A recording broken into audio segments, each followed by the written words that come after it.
Whether you're a chestnut farmer, a food lover, or simply curious about this versatile nut, branching out with United Chestnuts is your guide to a thriving chestnut community. So join us as we explore the many branches of the chestnut tree, uncover the untold stories, and branching out together towards a sustainable future. And now, your host of Branching Out, Melanie Jones. Welcome back, chestnut enthusiasts, to another exciting episode of Branching Out, the podcast dedicated to the thriving chestnut community. I'm your host, Melanie Jones, and today we have a true luminary in the world of chestnut cultivation and innovation. Our guest is a longtime industry leader who has been instrumental in shaping the landscape of chestnut production. Join me in extending a warm welcome to Greg Miller, hailing from the heartland of Ohio and representing Empire Chestnuts and Route 9 Cooperative. Greg's extensive experience and passion for all things chestnuts are sure to offer us a wealth of insights. So whether you're a seasoned chestnut aficionado or just nutty about learning, you're in for a treat. Let's dive into the fascinating journey of Greg Miller in the incredible world of chestnuts. Well, hey, Greg, how are you? I'm Melanie, doing fine. Good. So it's that time of the year where we asked, are you ready for some chestnuts? Yeah, they're coming ready or not. It's always an exciting time of year, the anticipation. Yeah, absolutely. Um, well, thank you for joining the Branching Out podcast, Greg. And I think most people listening to this know that you are a legend in this industry. I know firsthand going to events, I see the line of people standing there to get a few minutes with you. So really appreciate you joining.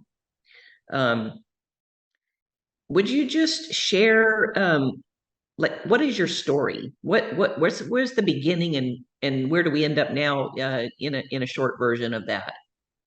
Okay, short version. My father bought the farm where I live as a hobby farm in 1957 and planted some chestnut trees there.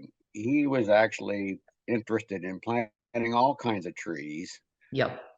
mostly nut trees, and kind of over the next decade or two, we discovered that the chestnuts were doing much better on our land than the other nut trees. And so he actually bought another piece of property in 1971, which is near where our co op building is, just to plant more chestnuts. So, to some extent, the chestnuts chose me because they did well on the land.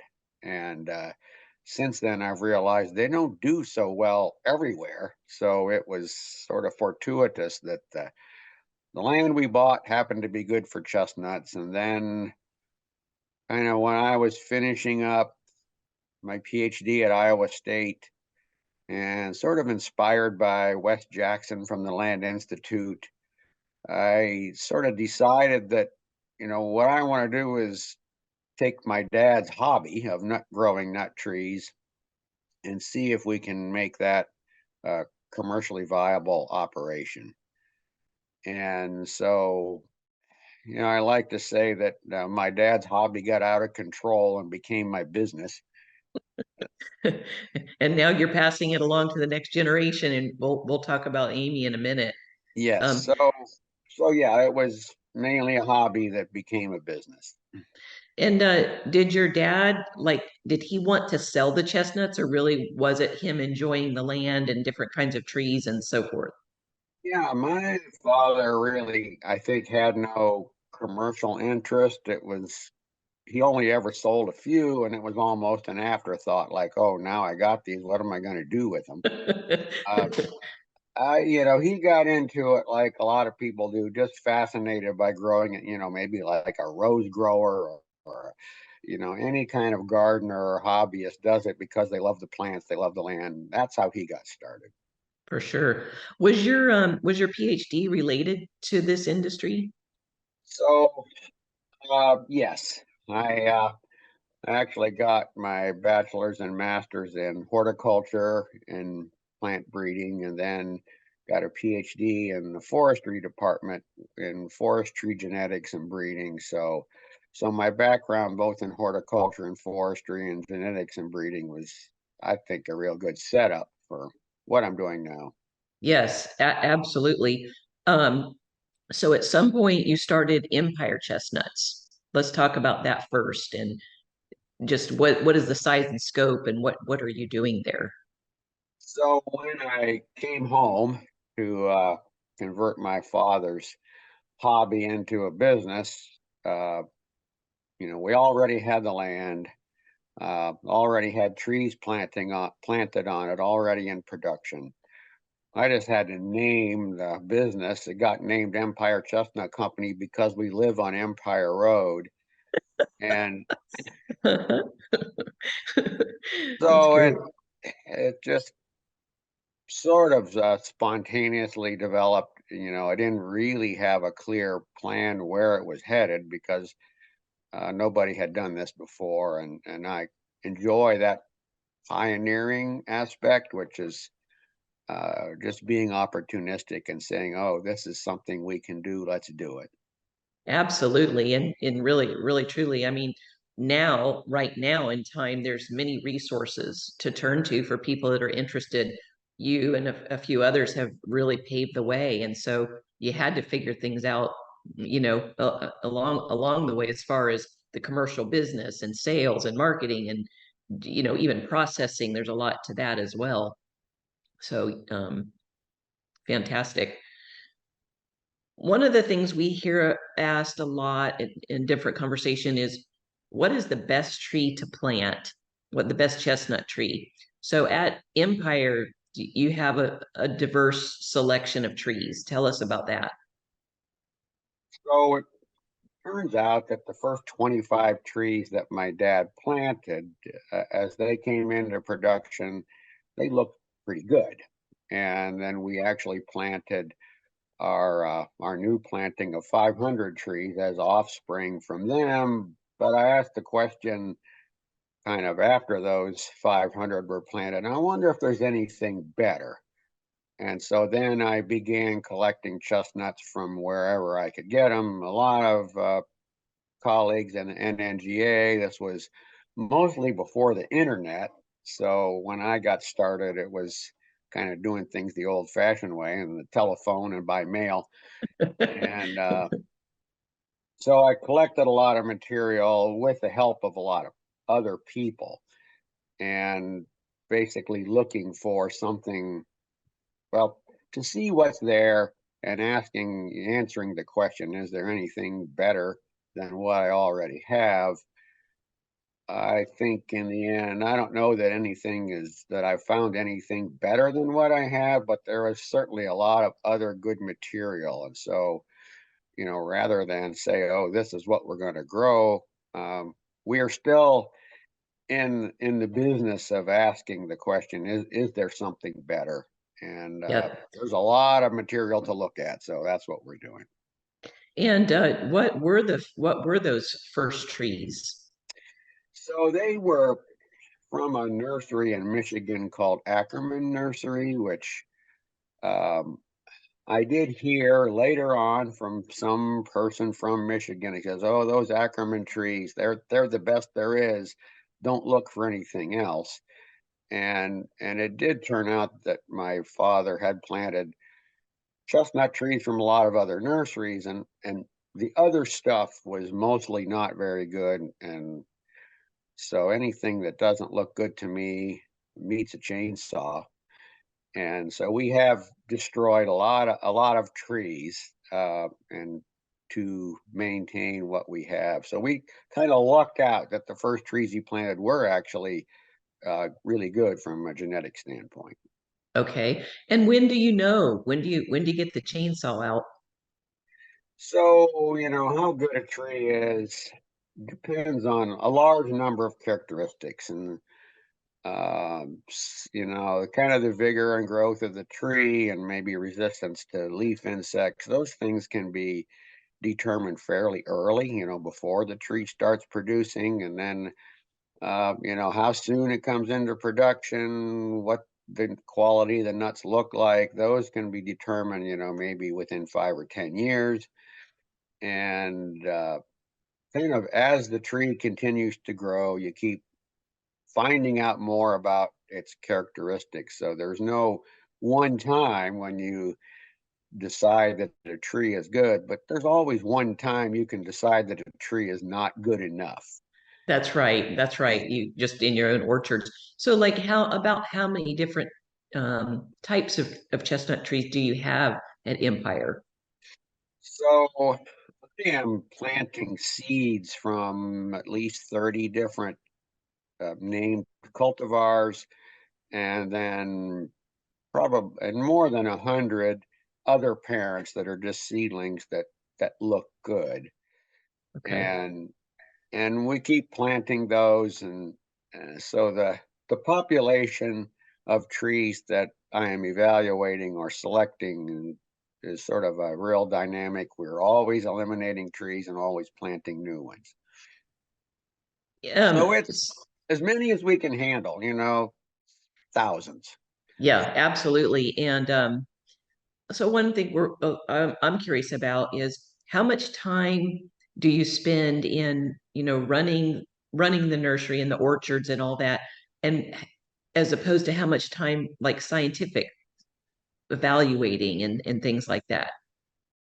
I think the distinction between what's research and what's production is not a very sharp line, and I think that kind of the things that have an impact on my income or my expenses always take priority because that's a constraint. But Absolutely. but what I love to do is do the kind of the evaluation and the development, the research parts of it. That's why I get out of bed in the morning. But then we have to make money just so I can get out of bed and do stuff tomorrow morning. um, So this is a good time maybe to introduce Amy, your daughter. Here at United Chestnuts, we have some trees from the Chestnut Improvement Network, and one of them is Amy. So I wanted to make sure that we talked about that. Like, what is it like working with your daughter? She just finished her PhD. How is that? Oh, you know, Amy and I have had a good relationship our whole life, and we get along well. She's a very independent person. She does what she wants to do. So fortunately, she decided that she wanted to be a part of this business, and her skill set, the way she works, is I think very good for the transition from kind of my expertise is more kind of engineering and development and research, and she's much more of a networker, able to talk to and invite and work with the community more than just the technical aspects. So it's a great difference that we have, but we also have a lot in common. Yes, what a feeling just to think that your dad started this and then this has been your career and now with her. I mean, there's many people either in this industry or wanting to get into it where family is part of it. And I think that's so rewarding.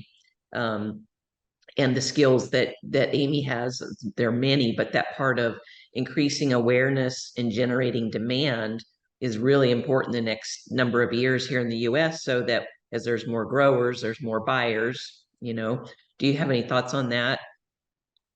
Yeah, I mean, the chestnut industry or chestnut business itself is such a long-term endeavor. It's definitely a transgenerational.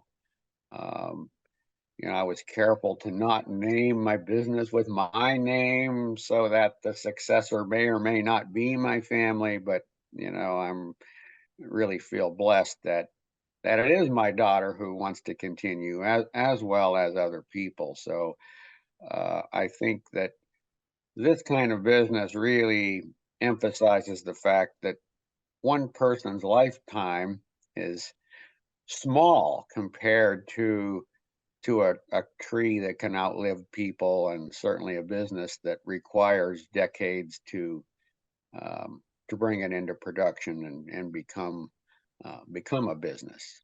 Yes, for sure. One of the topics in the industry right now is the comparison of seedlings versus grafted trees. And you mentioned to me that you did a presentation, some research that maybe we can include in the United Chestnuts blog. But what is your findings and feelings on that topic? So there are a lot of us who at the beginning said, okay, we need to have grafted orchards. That's the way all nut crops and fruit crops work.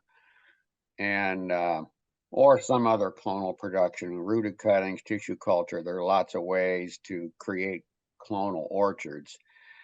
And kind of the short version of a long story is that, at least for Chinese chestnuts, all of the vegetative propagation methods have been problematic.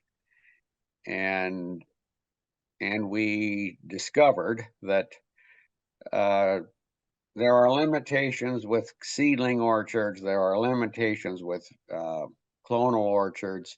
It turns out that for Chinese chestnuts at this moment in time, the seedling orchards just outperform the clonal orchards.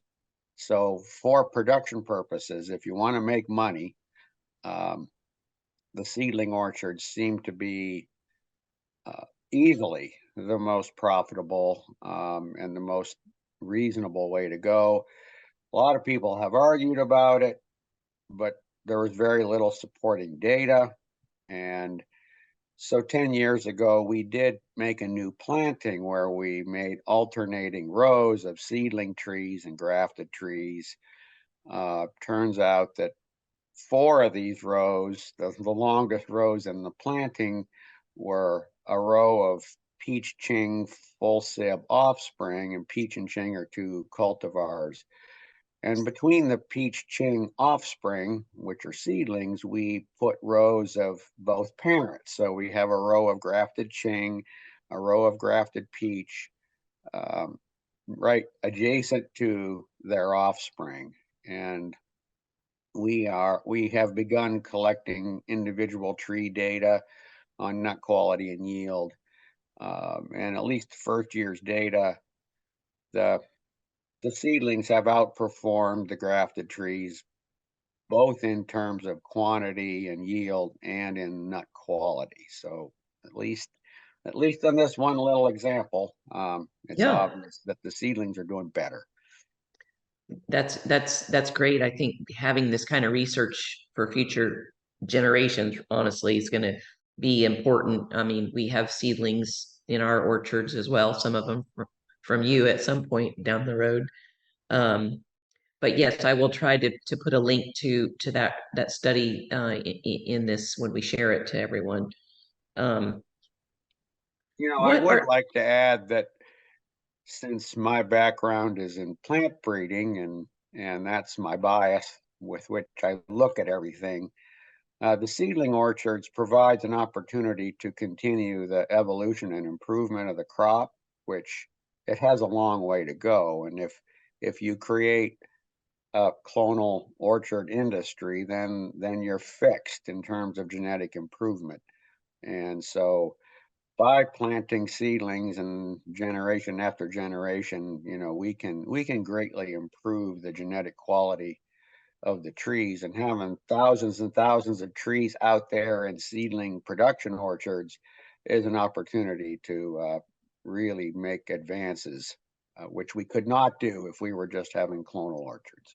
Yes, for sure. And I think we're involved with the Chestnut Improvement Network with the University of Missouri, and I think I like that some of the things that they're doing is to try to track this data from different regions and different growers and things like that. That bringing this together in a more systemized way, and I'm sure from as a researcher that probably makes sense to you too.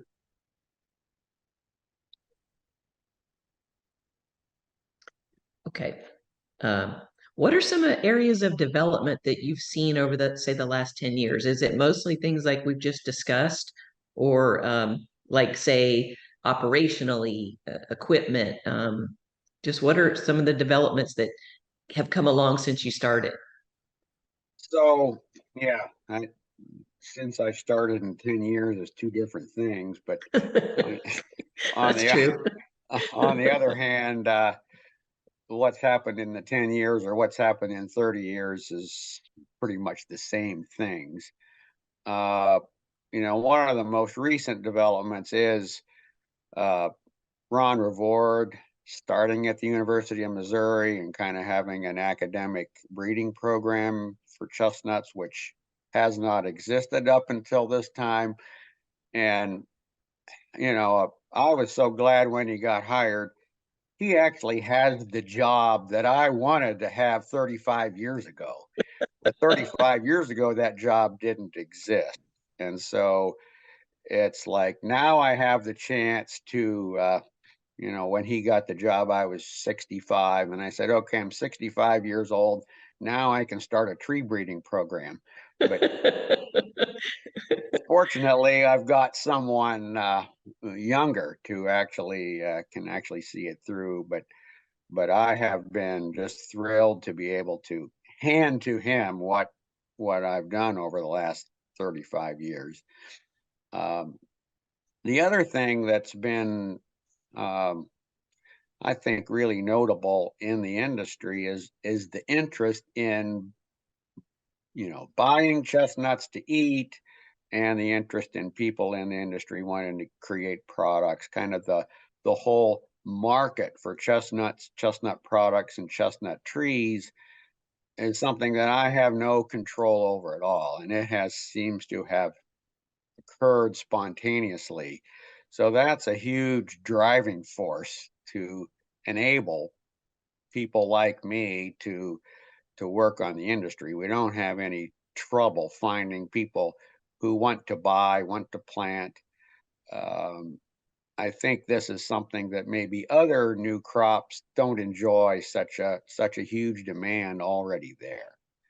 I I That I makes it agree. easy. No, that's right. I just think, the information from you and a few others that have circulated get people inspired. Your stories have inspired us to say, well, let us try to do that too. So thank you for that. And also, Dr. Reward spoke so highly of you in a recent Branching Out podcast we did together, of just being so unselfish and with your time and your knowledge. And like I said, I've seen you stand and talk to person after person at events, just unselfishly sharing what you've learned, and it's greatly appreciated. So hopefully we can continue to send buyers to make sure you're getting paid so you can get up out of bed in the morning. Well, yeah, I have to say that, lots of people have freely given me information and genetic material. And I always say that, if I give away everything that I know and have, um, what that does or what that creates is the fact that, oh, well, maybe 10 or 20 or 100 people have given me everything that they know and have. So there's a big net gain there. And Absolutely. and I think that that's the only way that we as an industry can progress at a reasonable pace is if we all share, because the more we give, there's a benefit that comes back manyfold. I agree 100%. Since 1984, Empire Chestnut Company has been a trusted source for premium chestnuts and nursery stock. In 2009, they teamed up with fellow chestnut growers to form Route 9 Cooperative. Together, Route 9 Cooperative members aren't just growing chestnuts, they're growing a community. Route 9 Cooperative actively contributes to genetic improvement and advanced production techniques, all while preserving the land they love. For more information on Route 9 Cooperative, visit route9cooperative.com. That's route9cooperative.com. And now, back to branching out. Let's circle back to the question that you're asked frequently, and we are even asked frequently. What's the best tree to plant to start a chestnut orchard? Yeah, there's always this question, what's the best? And well, there is no best. And again, based on my bias as a plant breeder, I'm looking at populations, and I think we need to be planting a broad genetic array of material for a couple reasons. Maybe the most long term of which is we have to have variation in order to make improvement. And so therefore we need to plant a lot of stuff. The other thing is Yeah. I don't really know what the best is. Um, and so we need to plant an array just to discover what the best is. And when they, we have questions like, what about regional adaptation? Probably what does best in Georgia is not going to be the same as what does best in upstate New York or Iowa or Wisconsin. And so we need to sort through the material to find what is best adapted. Yeah. And I think even if we had much better evaluations and knew more about the material that is available, in any given orchard, in any given site, uh, we have year to year variation. And I have seen, and others have seen, this year these few trees do well. Next year it's another set of trees. And so by having diversity, we can kind of level out the production and the quality. And so I don't think we will ever get to the point where we say, oh, this is the best. Yeah. Uh, Hopefully not. Some people on Facebook think there's a best, but I don't believe that we know. Um, so what is your very favorite part of this whole business? um, I guess the thing that I get thrilled about is discovering new things and solving problems is just kind of the personality that I have, that um, I like not knowing exactly what to do or how to do it, and the need to discover that and see new trees and I guess it's not only from what I see, but when I get feedback from people like you and other people who just are excited to see what I have done. And so it's a real inspiration for me to see that they're not only am I doing something that's exciting to me, but it is interesting and exciting to other people too. And so it makes me feel like, okay, what I'm doing is worthwhile. Absolutely. Dealing with the unknown is the magic of life. When we get up every day and we don't know exactly what's going to happen and what we're going to discover. And I think, dealing with trees and agriculture and so forth, it's kind of like that. So agreed. Okay, let's talk about Route 9.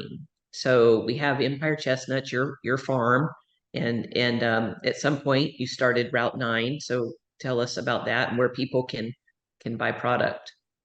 So a lot of things that, in my life and in my business have happened kind of without me having any input or planning. And one of the things that happened was, of all people, a strip mining company purchased land all around our farm and actually leased some coal mining rights. And then they decided they wanted to get into the chestnut business, and they bought 8,000 trees from me and planted them, and 4,000 of them survived to production age. The coal mining company went bankrupt. The land got sold eventually to the current landowners. And so in the early 2000s, these trees are coming into production. And I said to the new landowners, "As I will buy the chestnuts from you." And then within a few years, the chestnuts from my neighbors was exceeding the production from my land. Oh, wow. And we had outstripped my capacity to handle those from processing and marketing standpoint.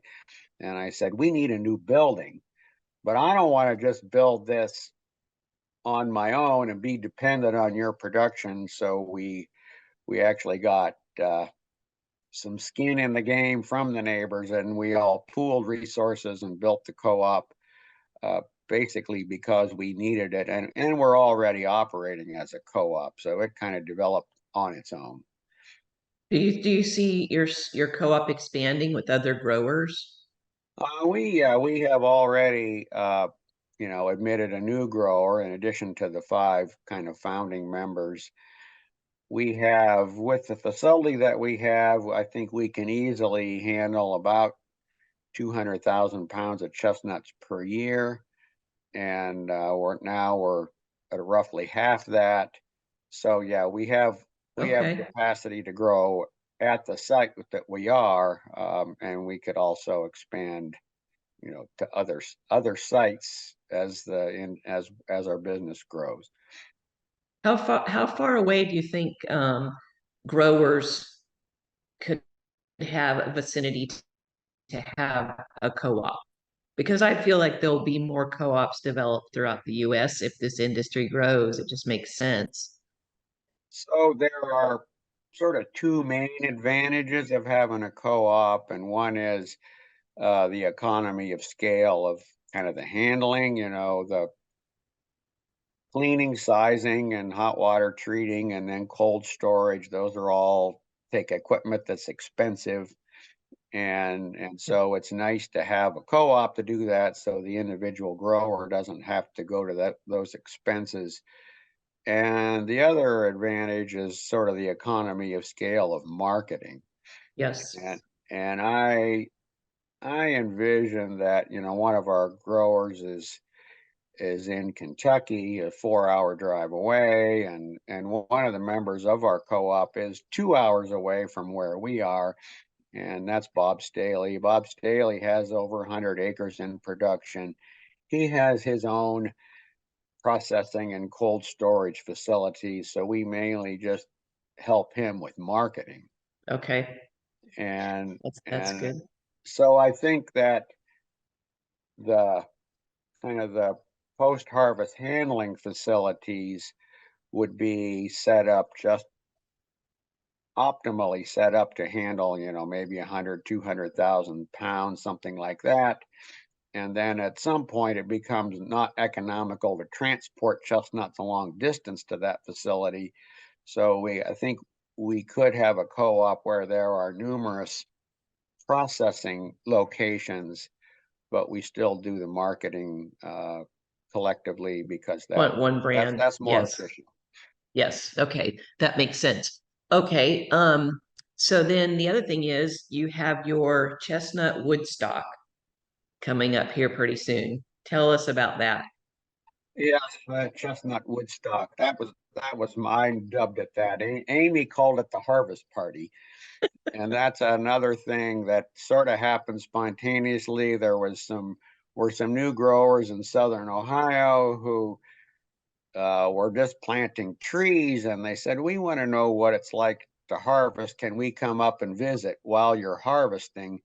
And Amy said, this was Amy's idea. Sure, come on the first weekend in October. That's always the peak of harvest.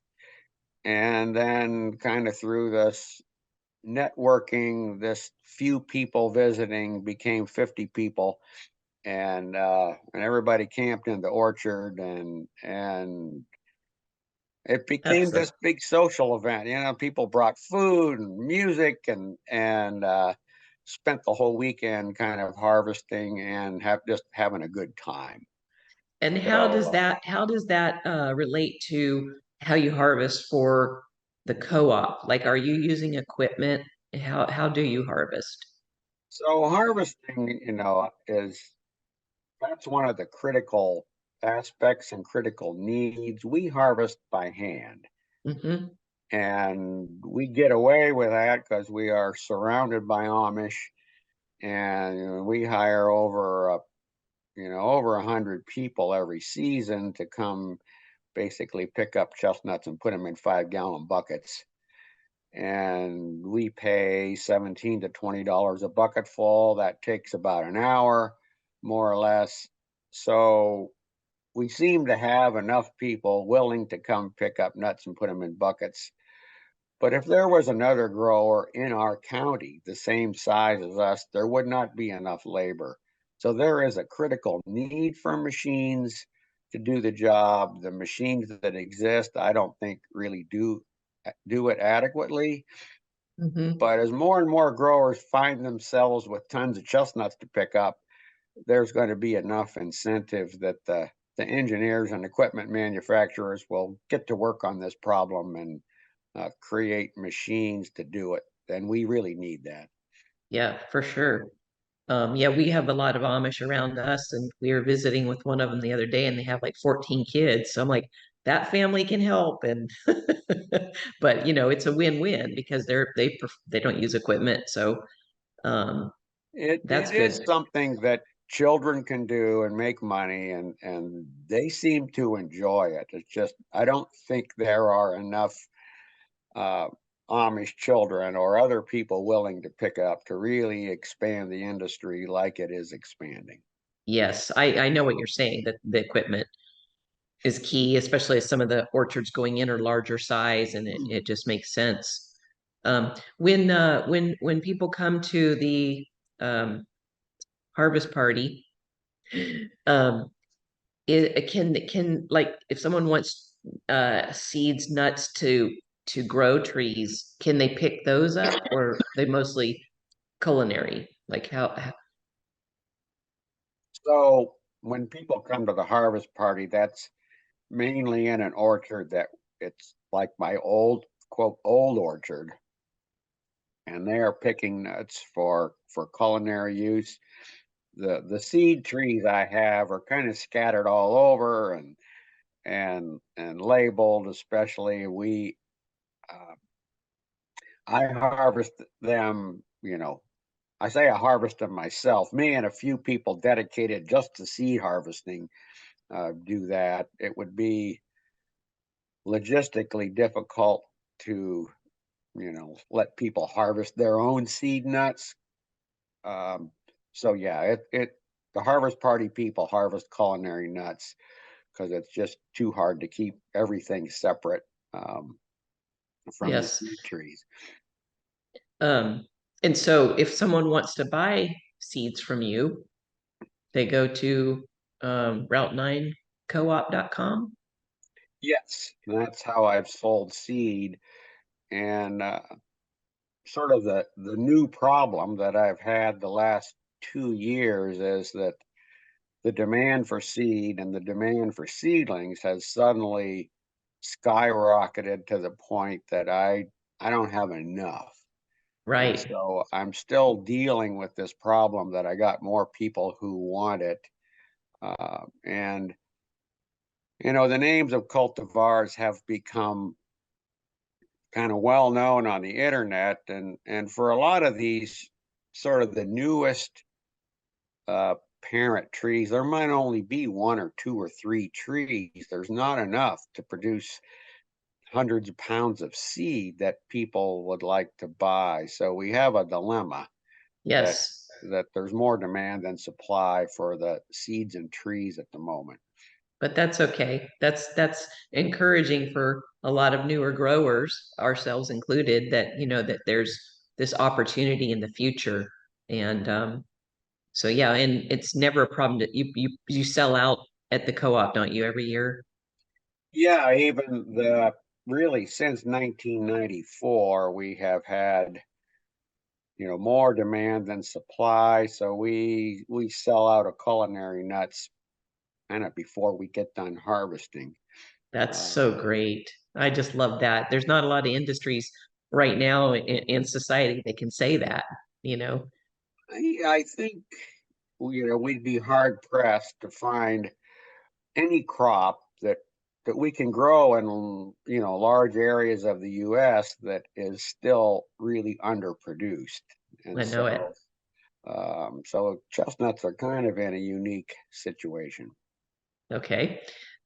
Last question is, do you have any recommendations for new growers, or especially people just looking to get into this business?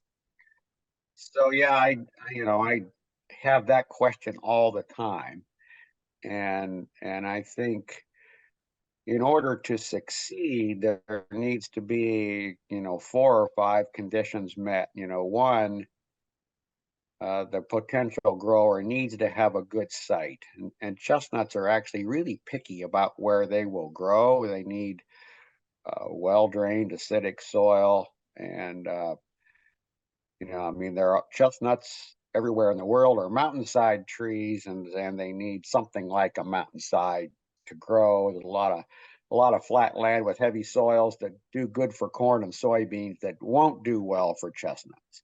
So you need a good site, and then need to plant the right genetic material. I say I like seedlings, but not just any seedlings. Only seedlings from exceptionally good parents will work. And then it needs to be the right kind of person. And I get a lot of people who want to know a lot about what the prospects are, how much, everything about production. When am I going to break even? How much am I going to get per acre?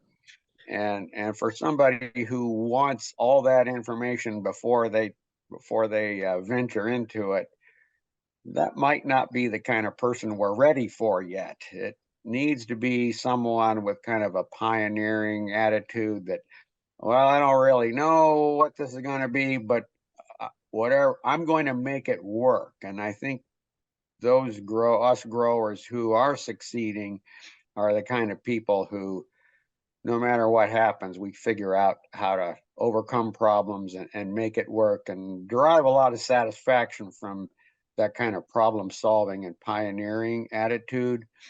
The other thing is, because of all the things I just said, you got to have land, right material, the right attitude. It takes time to get into full production. So there needs to be like adequate resources for a person to do that. There's got to be some subsidy provided to provide the land and the pre-productive costs.